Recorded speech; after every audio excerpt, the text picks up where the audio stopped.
Hello dears, welcome back to our channel and it's me അസീ കോസസ്. അപ്പോൾ ഇന്ന് നമ്മളിവിടെ പറയാൻ പോകുന്നത് what happens after the Mark Antony speech in Julius Caesar. Julius Caesar എന്ന് പറയുന്ന വില്യം ഷേക്സ്പിയറിൻ്റെ ആ ഒരു ഹിസ്റ്റോറിക് പ്ലേക്കകത്ത് മാർക്ക് ആൻ്റണിയുടെ ആ ഒരു ഡ്രമാറ്റിക് സ്പീച്ചിന് ശേഷം എന്തവിടെ സംഭവിക്കുന്നു. So here we can see after Mark Antony speech, Mark ആൻ്റണിയുടെ പ്രസംഗത്തിന് ശേഷം the crowd turns against the conspirators and seeks to avenge Caesar's murder. അവിടെയുള്ള ആ ഒരു റോമൻ ജനത ആ കോൺസ്പിരേറ്റേഴ്സിന് എഗെയിൻസ്റ്റായി തിരിയുകയും സീസറിൻ്റെ കൊലപാതകികളോട് പ്രതികാരം ചെയ്യണം എന്ന ആ ഒരു രീതിയിലേക്ക് അവർ മാറുകയും ചെയ്തു. The conspirators led by Brutus and Cassius realize the danger and flee. അതായത് കോൺസ്പിരേറ്റേഴ്സിനെ ലീഡ് ചെയ്തിരുന്ന കാഷ്യസും അതുപോലെ തന്നെ ബ്രൂട്ടസും ആ ഒരു അപകടാവസ്ഥ മനസ്സിലാക്കിയിട്ട് അവർ അവിടുന്ന് രക്ഷപ്പെടുന്നു.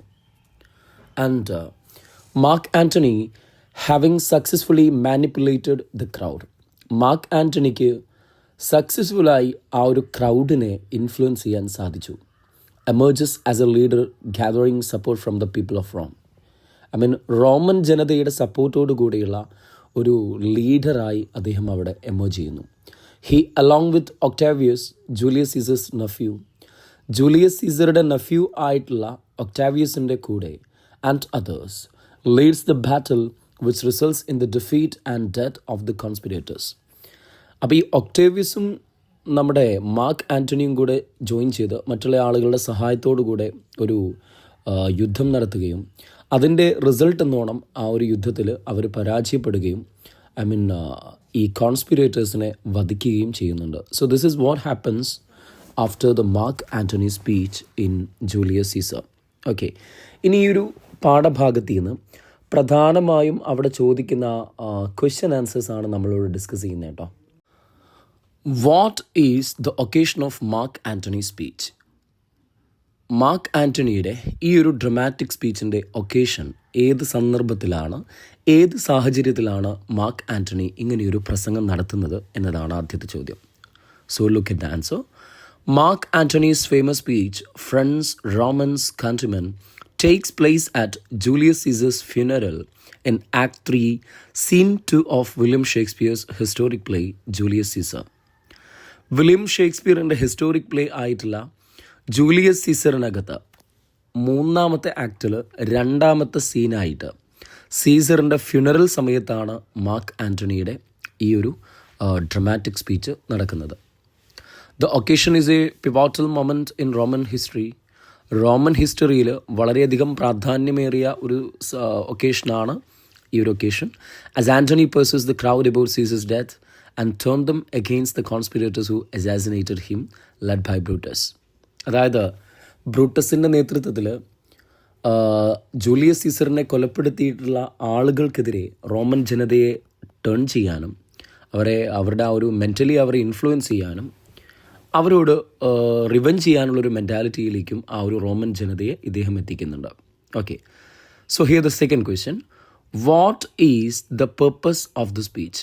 എന്തായിരുന്നു മാർക്ക് ആൻ്റണിയുടെ ഈ ഒരു ഡ്രമാറ്റിക് സ്പീച്ചിൻ്റെ പർപ്പസ്?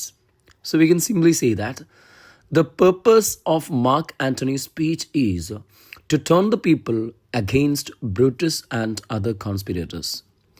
റോമൻ ജനതയെ ബ്രൂട്ടസിനും മറ്റ് കോൺസ്പിരേറ്റേഴ്സ് ആയിട്ടുള്ള ആളുകൾക്കുമെതിരെ ആക്കി മാറ്റുക, അതായിരുന്നു ഇതിൻ്റെ പ്രധാനപ്പെട്ട പർപ്പസ് എന്ന് പറയുന്നത്. Third question. How does Antony use rhetoric to manipulate the crowd? ക്രൗഡിനെ മാനിപ്പുലേറ്റ് ചെയ്യുക എന്ന് പറഞ്ഞാൽ ഇൻഫ്ലുവൻസ് ചെയ്യാൻ വേണ്ടിയിട്ട് എങ്ങനെയാണ് മാർക്ക് ആൻ്റണി റെറ്റോറിക് ഇതിനകത്ത് ഉപയോഗിക്കുന്നത് എന്നുള്ളതാണ്. So here we can see that Mark Antony has cleverly used rhetoric to manipulate the crowd using verbal irony. Verbal irony എന്നുള്ള ഒരു ഡിവൈസിൻ്റെ സഹായത്തോടു കൂടെ വളരെ ക്ലെവർ ആയിട്ടുള്ള ഒരു മാനിപ്പുലേഷനാണ് മാർക്ക് ആൻ്റണി എന്ത് ചെയ്യുന്നത്, ഇവിടെ നടത്തുന്നത്. അതായത് കേട്ടിരിക്കുന്ന ആളുകളോട്, അതായത് ഇൻഡയറക്റ്റ് ആയിട്ട് ബ്രൂട്ടസിൻ്റെ ആ ഒരു യഥാർത്ഥ മുഖം റോമൻ ജനതയെ അദ്ദേഹം എന്ത് ചെയ്യുന്നുണ്ട്, തുറന്നു കാണിക്കുകയും ആ ഒരു സ്പീച്ച് കഴിയുമ്പോഴേക്ക് അവർക്കെതിരായി തിരിയുന്നൊരു സാഹചര്യത്തിലേക്ക് അവിടെ കാര്യങ്ങൾ എത്തിക്കുകയും ചെയ്യുന്നുണ്ട്. ഓക്കെ, അദ്ദേഹം വളരെ ക്ലെവറായിട്ടാണ് റെറ്റോറിക് അവിടെ യൂസ് ചെയ്തിട്ടുള്ളത്. Fourth question, what is the repetition of the line Brutus is an honourable man suggest? I hope you know that here in this dramatic speech, Brutus is an honorable man is an example of verbal irony. അല്ലേ? Actually അവിടെ Brutus is an honourable man എന്ന് Mark Antony പറയുമ്പോൾ ശരിക്കും അദ്ദേഹം ഉദ്ദേശിക്കുന്നത് he is not an honourable man, he is not much honourable, he is not much respectful. ആ ഒരു രീതിയിലാണ്. So look at the answer. The repetition of the line Brutus is an honorable man suggests that Brutus is not an honorable or respectful man. It's an example of verbal irony and it is the just opposite in meaning. ശരിക്കും അദ്ദേഹം ഉദ്ദേശിക്കുന്ന കാര്യത്തിന് നേരെ opposite ആയിട്ടുള്ള അർത്ഥമാണ് എന്ത് ചെയ്യുന്നത്, അവിടെ പറയുന്ന ആ ഒരു വാക്യത്തിൻ്റെ നേരെ ഓപ്പോസിറ്റ് അർത്ഥമാണ് ഉദ്ദേശിക്കുന്നത് എന്നുള്ളതാണ്. ബ്രൂട്ടസ് ഓണറബിൾ ആണ് എന്ന് പറയുമ്പോൾ ഓണറബിൾ അല്ല എന്നതാണ് യഥാർത്ഥത്തിൽ അദ്ദേഹം ഉദ്ദേശിക്കുന്നത്. Okay, and here the fifth question. How does Mark Antony's speech reveal his own character and motives? Mark ആൻ്റണിയുടെ ഈ ഒരു സ്പീച്ച് അദ്ദേഹത്തിൻ്റെ ക്യാരക്ടറിനെ കുറിച്ച്, അദ്ദേഹത്തിൻ്റെ മോട്ടീവ്സിനെ കുറിച്ച് എന്താണ് പറയുന്നത് എന്നുള്ളതാണ്. Actually this is A serious concern. നമ്മൾ ജൂലിയസ് സീസറിനകത്ത് സീസർ ശരിക്കും നമ്മൾ റീഡ് ചെയ്യുന്ന സമയത്ത് നമ്മളെപ്പോലും കൺഫ്യൂസ് ചെയ്യിക്കുന്ന ഒരു സംഗതിയാണ്. ആക്ച്വലി ഇവിടെ മാർക്ക് ആൻ്റണി ഇതിനകത്തെ ഒരു ഹീറോയാണോ അതോ വില്ലനാണോ എന്നുള്ളൊരു വിവാദപരമായിട്ടുള്ളൊരു സ്റ്റേറ്റ്മെൻറ്റ് പോലും അവിടെ വരുന്നുണ്ട്. കാരണം ഈ മാർക്ക് ആൻ്റണി അവിടെ ബ്രൂട്ടസിനെ എഗെയിൻസ്റ്റ് ചെയ്തിട്ട് ജനങ്ങളെ മുഴുവൻ ബ്രൂട്ടസിനെ എഗെയിൻസ്റ്റ് ആക്കി മാറ്റുന്നു. പക്ഷെ പിന്നീട് ഭരണതലപ്പത്തേക്ക് മാർക്ക് ആൻ്റണി വരുന്നുണ്ട്. അപ്പോൾ ആക്ച്വലി ഇത് മാർക്ക് ആൻ്റണിയുടെ അംബിഷ്യസ് ആയിട്ടുള്ള ആ ഒരു ക്യാരക്ടറാണോ ഇങ്ങനെ ചെയ്യിപ്പിക്കുന്നത് രൂപേണയും ഒരു സംശയം അവിടെ വരുന്നുണ്ട്. ഓക്കെ, സോ എന്തായാലും let's look at the answer. Mark Antony's funeral oration reveals his manipulative and ambitious nature. അദ്ദേഹത്തിൻ്റെ ആ ഒരു ആംബിഷ്യസ് ആയിട്ടുള്ള മാനിപ്പുലേറ്റീവ്, ആളുകളെ ഇൻഫ്ലുവൻസ് ചെയ്യാനുള്ള ആ ഒരു കഴിവിനെയാണ്, ആ ഒരു നേച്ചറിനെയാണ്, പ്രകൃതത്തെയാണ് ആ ഫ്യൂനറൽ ഒറേഷൻ കാണിക്കുന്നത്. As he uses rhetoric and irony to turn the crowd against Brutus and conspirators while subtly praising Caesar. സീസറിനെ പ്രൈസ് ചെയ്യുന്നതോടുകൂടെ റോമൻ ജനതയെ ബ്രൂട്ടസിനും കോൺസ്പിറേറ്റേഴ്സിനും എഗെയിൻസ്റ്റായി മാറ്റാൻ വേണ്ടിയിട്ട് അദ്ദേഹം എന്ത് യൂസ് ചെയ്യുന്നുണ്ട്, റെറ്റോറിക്കും ഐറണിയും ഒക്കെ ഉപയോഗിക്കുന്നുണ്ട്. His speech demonstrates his skill in swing public opinion. അതായത് ഒരു പബ്ലിക് ഒപ്പീനിയൻ രൂപപ്പെടുത്താനുള്ള അദ്ദേഹത്തിൻ്റെ ആ ഒരു കഴിവ്. And his willingness to exploit emotion for personal gain. Personal ഗെയിന് വേണ്ടിയിട്ട്, അദ്ദേഹത്തിൻ്റെ നേട്ടത്തിന് വേണ്ടിയിട്ട് ഇമോഷൻസിനെ എക്സ്പ്ലോയിറ്റ് ചെയ്യാനും ആ ഒരു skill. Ultimately revealing his desire for power and revenge. അദ്ദേഹത്തിൻ്റെ ആ ഒരു റിവെഞ്ചിനോടുള്ള ആ ഒരു ഡിസയറും ആംബിഷ്യസ് ആയിട്ടുള്ള ആ ഒരു ക്വാളിറ്റിയും കൂടെ എന്ത് ചെയ്യുന്നുണ്ട്, അവിടെ കാണിക്കുന്നുണ്ട്. ഓക്കെ, അപ്പോൾ ഈ ഒരു സംഗതി നമ്മൾ ശരിക്കും ആ ഒരു വർക്കിനകത്തൂടെ പോകുമ്പോഴാണ് ഈ ഒരു ചോദ്യത്തിൻ്റെ ഉത്തരത്തിലേക്ക് നമ്മൾ എത്തുക കേട്ടോ. മാർക്ക് ആൻ്റണിയുടെ ക്യാരക്ടറും അദ്ദേഹത്തിൻ്റെ മോട്ടീവുകളും. Okay, and here the six question. What impact does Antony's speech have on the crowd? ക്രൗഡിനകത്ത് എങ്ങനെയാണ് മാർക്ക് ആൻ്റണി ഇമ്പാക്റ്റ് ചെയ്തത്? So here we can see that Antony's masterful oration expertly manipulates the emotions of the crowd. അതെ, ആൻ്റണിയുടെ ആ ഒരു oration, ആ ഒരു speech ആ ക്രൗഡിന് എന്ത് ചെയ്യുന്നുണ്ട്, ക്രൗഡിൻ്റെ ഇമോഷൻസിനെ സ്വാധീനിക്കാൻ അദ്ദേഹത്തിന് സാധിക്കുന്നുണ്ട്. ഹി പെർസ്വേർഡ്സ്, അദ്ദേഹം ഇൻസ്പയർ ചെയ്യുന്നു, അദ്ദേഹം പ്രേരിപ്പിക്കുന്നു them to believe that Brutus and the conspirators had selfish motives. അതായത് ബ്രൂട്ടസിനും മറ്റ് കോൺസ്പിറേറ്റേഴ്സിനും സെൽഫിഷായ, സ്വാർത്ഥമായ താല്പര്യങ്ങളുണ്ടായിരുന്നു. And the crowd wants avenger Caesar's murder. അങ്ങനെ ആ ക്രൗഡിന് സീസറിൻ്റെ മർഡേഴ്സിനോട് റിവെഞ്ച് ചെയ്യാനുള്ള ഒരു ചിന്താഗതി എന്ത് ചെയ്യുന്നുണ്ട്, വരുന്നുണ്ട്. ഇവിടെ ക്രൗഡ് എന്നുള്ളതുകൊണ്ട് ഉദ്ദേശിക്കുന്നത് റോമൻ പീപ്പിളിനെയാണ്. And here the third question. What are the literary devices you notice in the speech? ഈ ഒരു സ്പീച്ചിനകത്ത് നിങ്ങൾ നോട്ടീസ് ചെയ്യുന്ന ലിറ്റററി ഡിവൈസുകൾ ഏതൊക്കെയാണെന്നുള്ളതാണ്. സോ മെൻഷൻ എനി ടു എന്ന് പറയുന്നത് കൊണ്ട് we can say that William Shakespeare has used verbal irony and alliteration. ഇനി നമ്മളിവിടെ ടെക്സ്റ്റിനകത്തെ ആക്ടിവിറ്റി നമ്പർ 1 ആണ് നമ്മൾ ജസ്റ്റ് ഒന്ന് ഡിസ്കസ് ചെയ്യുന്നത് കേട്ടോ.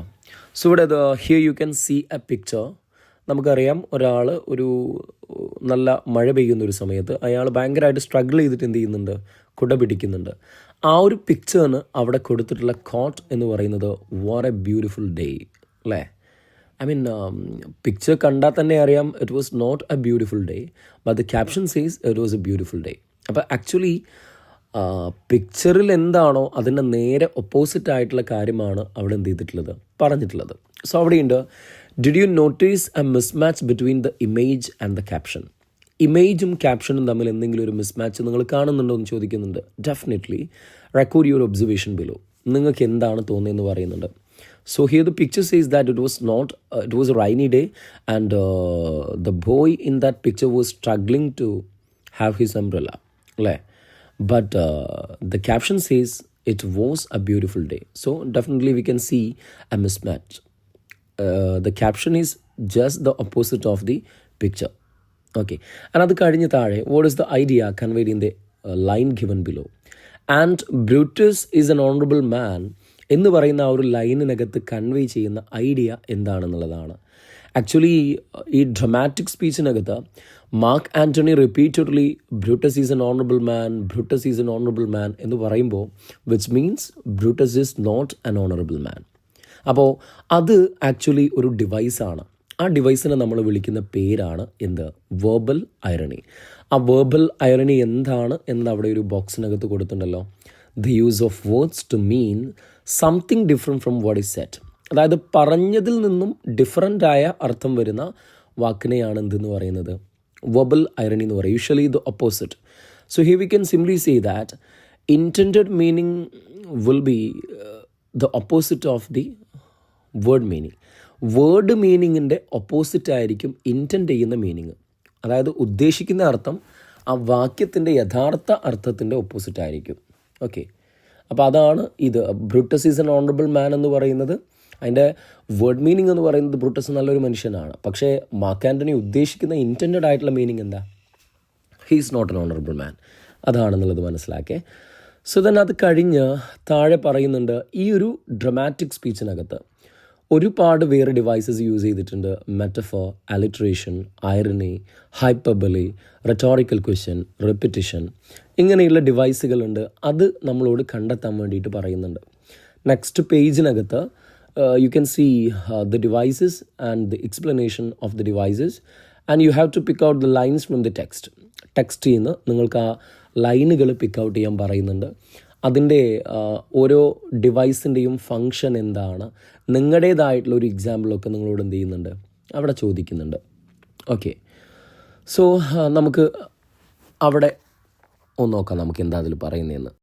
ഇനി ഈ ഒരു ഡ്രമാറ്റിക് സ്പീച്ചിനകത്ത് യൂസ് ചെയ്തിട്ടുള്ള പ്രധാനപ്പെട്ട പോയറ്റിക് ഡിവൈസുകൾ, ലിറ്റററി ഡിവൈസുകൾ ഏതൊക്കെയാണ് എന്ന് നമുക്ക് നോക്കാം. സോ ഇവിടെ ആദ്യം നമ്മൾ പറയുന്നത് വെർബൽ ഐറണിയാണ്. എന്താണ് വെർബൽ ഐറണി എന്ന് ചോദിച്ചാൽ, the use of words to mean something different from what is said, usually opposite അല്ലേ. നമുക്കൊന്നുകൂടെ പറയുകയാണെങ്കിൽ we can say that the intended meaning will be just the opposite of word meaning. വാക്യാർത്ഥത്തിൻ്റെ നേരെ opposite ആയിരിക്കും ഉദ്ദേശിക്കുന്ന അർത്ഥം. അതായത് പറഞ്ഞതിൽ നിന്നും ഓപ്പോസിറ്റ് അർത്ഥം വരുന്ന വാക്കുകളെയാണ്, ഐ മീൻ അങ്ങനെയുള്ള ആ വാക്കിനെയാണ് എന്ത് യൂസ് ചെയ്യുന്നത്, പറയുന്നത് വെർബൽ ഐറണി എന്ന് പറയുന്നത്. അതായത് പറയുന്നതൊന്നാണെങ്കിൽ ആക്ച്വലി ഉദ്ദേശിക്കുന്നത് അതിൻ്റെ ഓപ്പോസിറ്റാണ്. അപ്പോൾ ഈ വെർബൽ ഐറണിയാണ് William Shakespeare friends Romans countrymen എന്ന് പറയുന്ന ഈ ഒരു ഡ്രമാറ്റിക് സ്പീച്ചിനകത്ത് പ്രധാനമായും ഉപയോഗിച്ചിട്ടുള്ള ഡിവൈസ്. സോ ആ ഒരു വെർബൽ ഐറണിക്കുള്ള ഉദാഹരണമാണ് and Brutus is an honourable man. Okay, ഓർത്തു വയ്ക്കണേ. Second one, alliteration. അലിറ്ററേഷൻ എന്താണെന്ന് എല്ലാവർക്കും അറിയാമെന്ന് കരുതുന്നു. Repetition of same consonant sounds in the beginning of a word. വാക്കുകളുടെ ആദ്യത്തിൽ ഒരേ കോൺസണൻറ്റ് സൗണ്ട്സ് റിപ്പീറ്റ് ചെയ്യുന്നതിനെയാണ് നമ്മൾ അലിറ്ററേഷൻ എന്ന് പറയുക അല്ലേ. ആ കവിതയെ നമ്മൾ എടുത്തു നോക്കുമ്പോൾ അതിൽ അലിറ്ററേഷൻസിൻ്റെ ഉദാഹരണങ്ങൾ നമുക്ക് കാണാൻ പറ്റും. For example, he was my friend faithful and just to me, ആ ലൈനിനകത്ത് ഫ് എന്ന സൗണ്ട് റിപ്പീറ്റ് ചെയ്യുന്നു. Ambition should be made of sterner സ്റ്റഫിനകത്ത് സ് സൗണ്ട് റിപ്പീറ്റ് ചെയ്യുന്നു. ഓ ജഡ്ജ്മെൻ ദ ആഫ്ലാറ്റ് ടു ബ്രൂഡിഷ് ബീസ് എന്ന് പറയുമ്പോൾ അവിടെ ഭ് എന്ന സൗണ്ട് എന്ത് ചെയ്യുന്നുണ്ട്, റിപ്പീറ്റ് ചെയ്യുന്നുണ്ട്. ഇതല്ലാതെ വേറെയൊരു ഡിവൈസ് ദാറ്റ് ഇസ് ഹൈപ്പർബലി. എന്താണ് ഹൈപ്പർബലി എന്ന് ചോദിച്ചു കഴിഞ്ഞാൽ മനസ്സിലാക്കുക, that is an exaggerated expression. Exaggerated എക്സ്പ്രഷനെയാണ് പെരുപ്പിച്ച് പറയുന്നത്. നമ്മൾ പറയുമല്ലോ കത്തിയടിക്കുക അല്ലെങ്കിൽ തള്ളി മറിക്കുന്ന രീതിയിലുള്ള ഒരു ഡിവൈസിനെയാണ് നമ്മൾ ഹൈപ്പർബലെ എന്ന് പറയുക. സോ അതിൻ്റെ ഉദാഹരണമാണ് my heart is in the coffin there with Caesar. എൻ്റെ ഹൃദയം സീസറിൻ്റെ കൂടെ ശവപ്പെട്ടിയിലാണെന്ന് പറയുമ്പോൾ അത് എക്സാജറേറ്റ് ചെയ്യുകയാണ്. സീസറിൻ്റെ ആ ഒരു മരണത്തിൽ അദ്ദേഹത്തിനുള്ള ആ ഒരു സങ്കടം കാണിക്കാൻ വേണ്ടിയിട്ട് എക്സാജറേറ്റ് ചെയ്തിട്ട് പെരുപ്പിച്ചങ്ങോട്ട് പറയുകയാണെന്ത്, എൻ്റെ ഹൃദയം പോലും സീസറിൻ്റെ ശവപ്പെട്ടിക്കകത്ത് സീസറിൻ്റെ കൂടെയാണെന്ന് പറയുന്നുണ്ട്. Okay, that is hyperbole. And metaphor, എന്താണ് മെറ്റഫർ എന്നറിയാലോ? We can say that metaphor is a comparison in which we see one thing as another. ഒന്നിനെ മറ്റൊന്നായി കാണുന്ന രീതിയിലുള്ള ഒരു കമ്പാരിസണെയാണ് നമ്മൾ മെറ്റഫർ എന്ന് പറയുക. ഈ കവിതയ്ക്കകത്ത് my heart is in the coffin the with Caesar, അവിടെയാണ് എന്ന് പറയുമ്പോൾ അതൊരു മെറ്റഫറിൻ്റെ ഉദാഹരണം കൂടിയാണ്.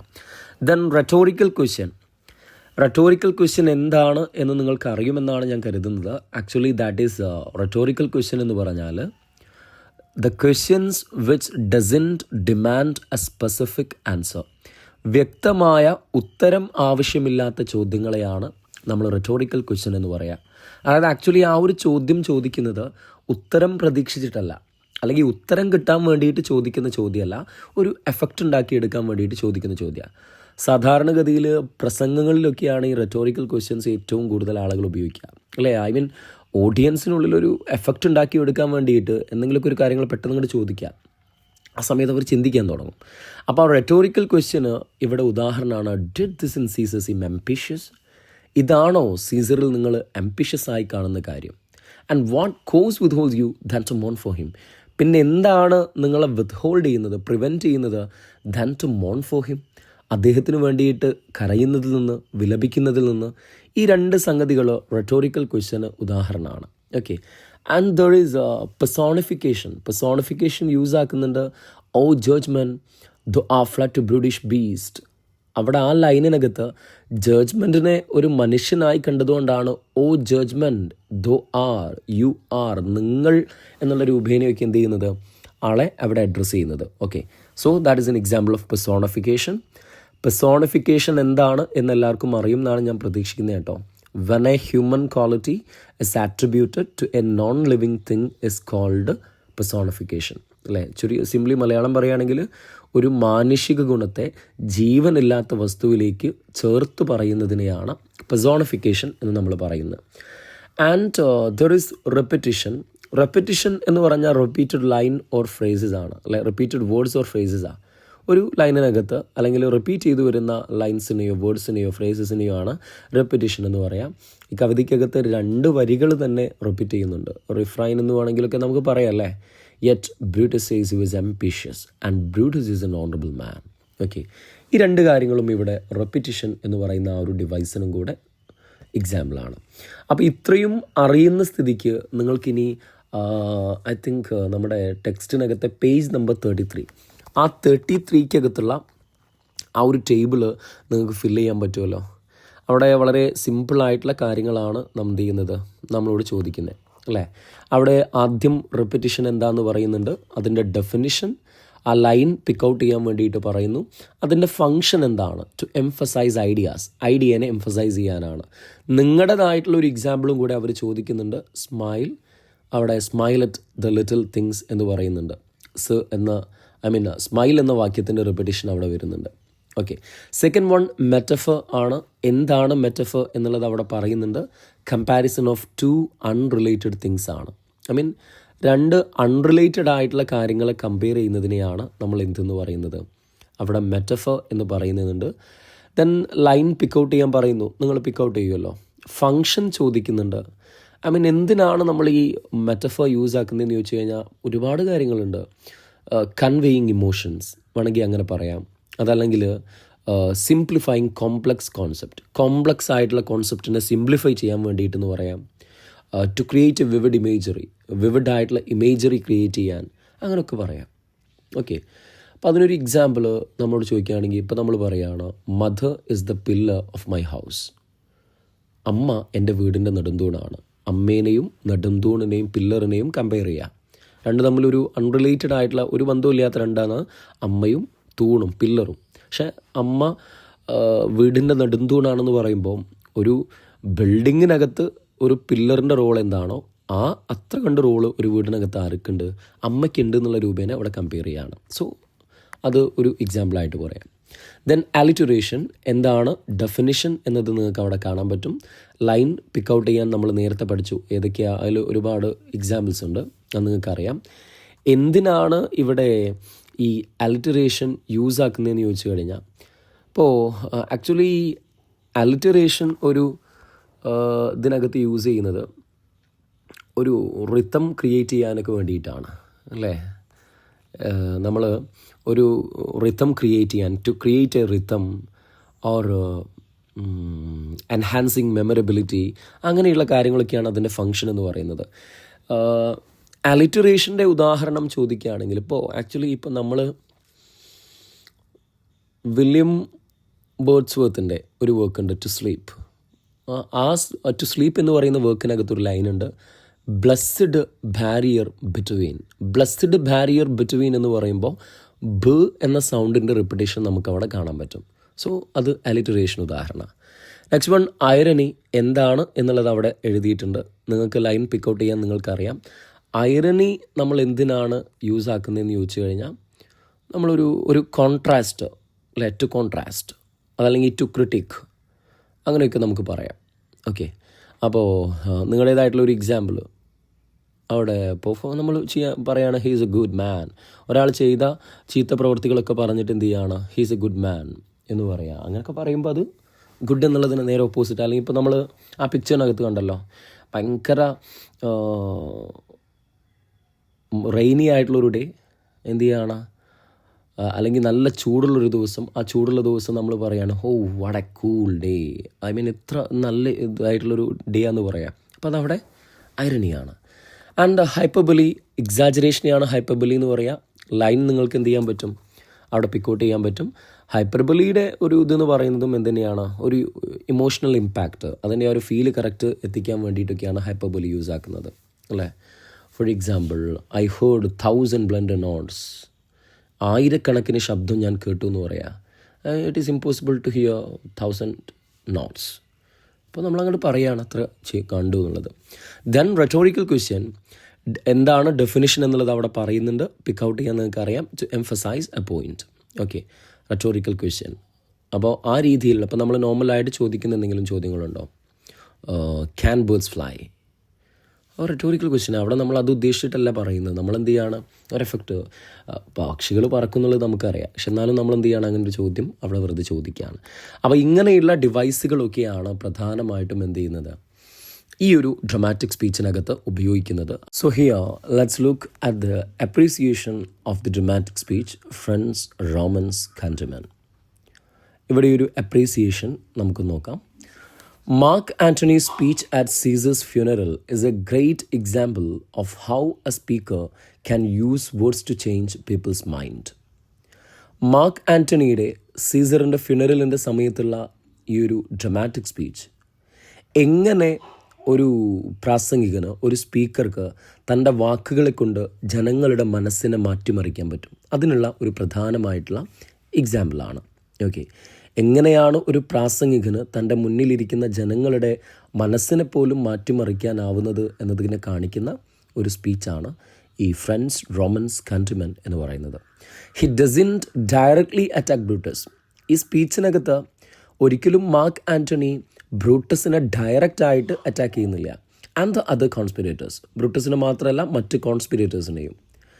ഇൻസ്റ്റഡ് പകരം he uses clever techniques to make the crowd feel sorry for Caesar and angry at those who kill men. പക്ഷെ അദ്ദേഹം ഈ വെർബൽ ഐറണിയുടെ റെപ്പിറ്റേഷൻ്റെയൊക്കെ സഹായത്തോടു കൂടെ എന്ത് ചെയ്യാണ്, ആ റോമൻ ജനതയ്ക്കിടയിൽ സീസറിനോട് ഒരു സിമ്പതിയും സീസറിനെ കൊന്ന ആളുകളോട് ഒരു റിവഞ്ചും ഉണ്ടാക്കിയെടുക്കാൻ എന്ത് ചെയ്യുന്നുണ്ട്, അദ്ദേഹം ക്ലവർ ആയിട്ടുള്ള ടെക്നിക്കുകൾ അവിടെ ഉപയോഗിക്കുന്നുണ്ട്. ആ ക്ലവർ ടെക്നിക്സ് എന്ന് പറയുന്നത് ആക്ച്വലി വെർബൽ ഐറണിയൊക്കെയാണ്. Okay, and the next paragraph, one important trick he uses is irony. ഇവിടെ അദ്ദേഹം ഉപയോഗിക്കുന്ന പ്രധാനപ്പെട്ട ഒരു ട്രിക്ക് എന്ന് പറയുന്നത് ഐറണിയാണ്. He keeps saying, Brutus is an honorable man. But after showing all the good things Caesar did, this line start to sound sarcastic. അതായത് Caesar ചെയ്തതായ എല്ലാ നല്ല പ്രവൃത്തികളും പറഞ്ഞു കഴിഞ്ഞതിന് ശേഷം ബ്രൂട്ടസ് ഈസ് എൻ ഓണറബിൾ മാൻ, അതായത് ബ്രൂട്ടസ് നല്ലൊരു മനുഷ്യനും സീസർ അംബിഷ്യസുമാണെന്ന് പറയുമ്പോൾ അതിലൂടെ തന്നെ ജനങ്ങൾക്ക് ചിന്തിക്കാനുള്ളൊരു തോട്ട് ഓഫ് ഫുഡ് എന്ത് ചെയ്യുന്നുണ്ട് ആക്ച്വലി അവിടെയുണ്ട്. And it feels sarcastic. അത് നമുക്കൊരു സർക്കാസ്റ്റിക് ആയിട്ടുള്ള ഒരു ഹാസ്യരൂപേണയുള്ള ഒരു കണ്ടൻ്റായി നമുക്ക് അവിടെ തോന്നും. It makes the crowd doubt if Brutus really did the right thing. അതായത് സീസർ ചെയ്ത നല്ല കാര്യങ്ങൾ മുഴുവൻ പറഞ്ഞിട്ട് Brutus is an honourable man എന്ന് പറയുമ്പോൾ ആളുകൾക്ക് അത് ചിന്തിക്കാനുള്ളൊരു ഒരു ചാൻസാണ്. അതായത് ബ്രൂട്ടസ് എന്തെങ്കിലും നല്ല കാര്യങ്ങൾ ചെയ്തിട്ടുണ്ടോ? ഓക്കെ, ഹി ഓൾസോ ആസ് ദ റെറ്റോറിക്കൽ ക്വസ്റ്റ്യൻസ്. മാത്രമല്ല ഈ ഡ്രമാറ്റിക് സ്പീച്ചിനകത്ത് അദ്ദേഹം റെറ്റോറിക്കൽ ക്വസ്റ്റ്യൻസ് ചോദിക്കുന്നുണ്ട്. Like did this in Caesar seem ambitious. അദ്ദേഹം സീസർ ചെയ്ത നല്ല കാര്യങ്ങൾ ചെയ്തിട്ട് ഇതാണോ നിങ്ങൾ അദ്ദേഹത്തിൽ കാണുന്ന ആംബിഷ്യസ് എന്നുള്ളതിനുള്ള ഉദാഹരണം? അങ്ങനെ ചോദിക്കുന്നുണ്ട്. These questions don't need answers. എന്താണ് റെറ്റോറിക്കൽ ക്വസ്റ്റ്യൻ എന്നുള്ളത് നിങ്ങൾക്ക് അറിയും എന്നാണ് ഞാൻ കരുതുന്നത്. അതായത് the questions which doesn't demand a specific answer. ഉത്തരം ആവശ്യമില്ലാത്ത ചോദ്യങ്ങളെയാണ് നമ്മൾ എന്തെന്ന് പറയാം, ഈ റെറ്റോറിക്കൽ ക്വസ്റ്റ്യൻ എന്ന് പറയാം. അപ്പോൾ അദ്ദേഹം ഉത്തരം കിട്ടാൻ വേണ്ടിയിട്ടല്ല ആക്ച്വലി ആ ഒരു ചോദ്യം ചോദിക്കുന്നത്, പക്ഷേ അതിൻ്റെ ആ ഒരു സാധ്യതയെക്കുറിച്ച്, ആ ഒരു പറഞ്ഞ കാര്യത്തെക്കുറിച്ച് ജനങ്ങൾ ചിന്തിക്കാൻ വേണ്ടിയിട്ടാണ്. But they make the crowd think and slowly change there opinion. ആ ഒരു ചോദ്യം കൊണ്ട് ജനങ്ങൾ ചിന്തിക്കാൻ തുടങ്ങുകയും അവരുടെ ആ ഒരു ഒപ്പീനിയൻ എന്ത് ചെയ്യുന്നുണ്ട്, മാറ്റുന്നതിലേക്ക് വരെ അത് നയിക്കുന്നുണ്ട്. Next, Antony also appeals the crowd's emotion. Antony ക്രൗഡിൻ്റെ ഇമോഷനെയും കൂടെ അപ്പീൽ ചെയ്യുന്നുണ്ട്. He reminds them of how much they loved Caesar. അദ്ദേഹം അവരെ ഓർമ്മപ്പെടുത്തുന്നു നമ്മളൊക്കെ എത്ര കണ്ട് അദ്ദേഹത്തെ സ്നേഹിച്ചവരാണ്. And shows his own sadness by saying his heart is with Caesar in the coffin. മാത്രമല്ല അദ്ദേഹത്തിൻ്റെ മരണത്തിൽ തനിക്കുള്ള ആ ഒരു സങ്കടം കൂടെ അവിടെ അദ്ദേഹം പ്രകടിപ്പിക്കുന്നുണ്ട്. അത് കാണിക്കുന്ന ലൈനാണ് my heart is with Caesar in the coffin എന്ന് പറയുമ്പോൾ, എൻ്റെ ഹൃദയം സീസറിൻ്റെ കൂടെ ശവപ്പെട്ടിയിലാണെന്ന് പറയുമ്പോൾ അത് അദ്ദേഹത്തിന് സീസറിൻ്റെ ആ ഒരു മരണത്തോടുള്ള ആ ഒരു സങ്കടം അവിടെ കാണിക്കുന്നുണ്ട്. This makes people feel his pain and connect emotionally. അപ്പോൾ അതോടുകൂടെ മാർക്ക് ആൻ്റണിയുടെ ആ ഒരു വേദന ജനങ്ങൾക്ക് മനസ്സിലാക്കാനും അദ്ദേഹവുമായിട്ടൊരു ഇമോഷണൽ കണക്ഷൻ ഉണ്ടാക്കിയെടുക്കാനും അദ്ദേഹത്തിന് എന്ത് ചെയ്യുന്നുണ്ട്, സാധിക്കുന്നുണ്ട്. He uses facts and logic too. അതുപോലത്തെ ഫാക്ച്വലായിട്ടുള്ള കാര്യങ്ങളും ലോജിക്കും അദ്ദേഹം യൂസ് ചെയ്യുന്നുണ്ട്. Saying how Caesar brought money to Rome. എങ്ങനെയാണ് സീസർ റോമിലേക്ക് പണം കൊണ്ടുവന്നത്. And refuse the crown. അദ്ദേഹം ക്രോണിനെ റിഫ്യൂസ് ചെയ്തത്. This point show that Caesar was in selfish or power hungry. അപ്പോൾ ഈ പോയിന്റുകൾ അവിടെ കാണിക്കുന്നുണ്ട്. എന്ത്, സീസർ സെൽഫിഷായിട്ടുള്ള ആംബിഷ്യസ് ആയിട്ടുള്ള ഒരാളായിരുന്നില്ല. ആക്ച്വലി നിങ്ങൾ ഓർക്കുന്നുണ്ടാവും എന്നാണ് ഞാൻ കരുതുന്നത് കേട്ടോ. അദ്ദേഹം അവിടെ പറയുന്നുണ്ട് സീസർ ഒരുപാട് ക്യാപ്റ്റീവ്സ് ആയിട്ടുള്ള ആളുകളെ റോമിലേക്ക് തിരികെ കൊണ്ടുവന്നു. അവരുടെ മോചനദ്രവ്യമാണ് അവരുടെ ഖജനാവിനെ നിറച്ചെന്ന് പറയുന്നുണ്ട്. അപ്പോൾ എങ്ങനെയാണ് സീസർ റോമിലേക്ക് പണം കൊണ്ടുവന്നതെന്നും അതുപോലെ അദ്ദേഹം ചെയ്തതായിട്ടുള്ള കാര്യങ്ങളൊക്കെ അവിടെ നമ്മളിന്ന് ഓർമ്മപ്പെടുത്തുകയാണ്.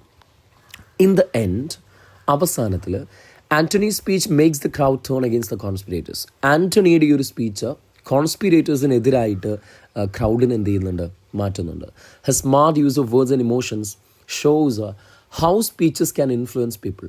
എങ്ങനെ ആളുകൾക്ക്, ജനങ്ങളെ ഈ സ്പീച്ചസ് ഇൻഫ്ലുവൻസ് ചെയ്യും എന്നുള്ളതിനെ കാണിക്കുന്ന ഒരു വർക്കാണിത്. It is one of the most powerful and emotional speeches in Shakespeare's plays. Shakespeare's പ്ലേസിനകത്ത് ഏറ്റവും ഇമോഷണലായിട്ടുള്ള പവർഫുള്ളായിട്ടുള്ള ഒരു സ്പീച്ചുകളിലൊന്നാണ് അദ്ദേഹത്തിൻ്റെ ഫ്രണ്ട്സ് റോമൻസ് കൺട്രിമെൻ എന്ന് പറയുന്ന ഈ ജൂലിയസ് സീസറിനകത്തുള്ള ഈ ഒരു സ്പീച്ച് എന്നുള്ളതും കൂടെ മനസ്സിലാക്കാം. ഓക്കെ, അപ്പോൾ നമ്മൾ പറ്റുന്ന രീതിയിലൊക്കെ കാര്യങ്ങൾ ഉൾപ്പെടുത്തിയിട്ടുള്ളൊരു അപ്രീസിയേഷനാണ് ഇവിടെ തന്നിട്ടുള്ളത് കേട്ടോ. അപ്പോൾ നിങ്ങൾ അടിപൊളിയായിട്ട് പഠിക്കുക. എല്ലാ പ്രധാനപ്പെട്ട കാര്യങ്ങളും നമ്മൾ ഇതിനകത്ത് ഉൾപ്പെടുത്തിയിട്ടുണ്ട്. സോ എന്തെങ്കിലും ഡൗട്ട്സോ കാര്യങ്ങളൊക്കെ ഉണ്ടെന്നുണ്ടെങ്കിൽ നിങ്ങൾക്ക് എന്ത് ചെയ്യാം, കോമൻറ്റ് സെക്ഷനകത്ത് നിങ്ങൾക്ക് ചോദിക്കാം. ഏതെങ്കിലും ചാപ്റ്റർ റിലേറ്റഡ് ആയിട്ട് നമ്മൾ എടുക്കേണ്ടതായിട്ടുള്ള എന്തെങ്കിലുമൊക്കെ ഉണ്ടെന്നുണ്ടെങ്കിലൊക്കെ നിങ്ങൾക്ക് കോമൻറ്റ് ചെയ്യാം. ദെൻ ആദ്യമായിട്ടാണ് നമ്മുടെ വീഡിയോ നിങ്ങൾ കാണുന്നതെന്നുണ്ടെങ്കിൽ ജസ്റ്റ് ഒന്ന് സബ്സ്ക്രൈബ് ചെയ്തിടാം. പുതിയ വീഡിയോസ് നിങ്ങൾക്ക് ആ സമയത്ത് അവൈലബിൾ ആയിരിക്കും. So anyway, see you in another video. Till then, it's me signing off as C Causes. Thank you.